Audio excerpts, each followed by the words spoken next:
If you've been looking at new homes for any length of time, you probably have come across Westin Homes. Today, I'm super excited to show you two incredible plans that they feature here in Lago Mar in Texas City. Totally done. We've gotten quite a few more requests recently for completed homes or ones that will be done in the next few months called inventory homes. So I'm here to show you the Davenport and the Staten plan. Back behind me is the Davenport, and just incredible plans by Westin, very popular. Westin is an incredible builder if you haven't checked them out so far. If you need anything at all, I'm happy to help you in the Houston area.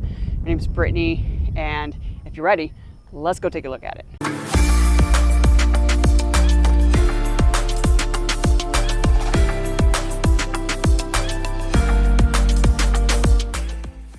All right, welcome to the Davenport plan. We're talking about 2782 square feet, 4 beds, 3.5 baths. There's a study and a game room in this floor plan with a 2-car garage.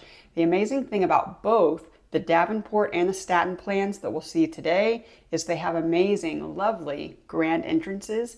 I hope you enjoy.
I hope you enjoyed that plan. We are off to look at the Staten now, 2,600 square feet, 4 beds, 2.5 baths. There is a study and a game room here as well. Let me know which plan is your favorite. There are some differences just in terms of the ceiling height in the living room areas and the placement of the stairwell. Let me know which one you like best. And good thing with these inventory homes, there are multiple available in this community. Enjoy.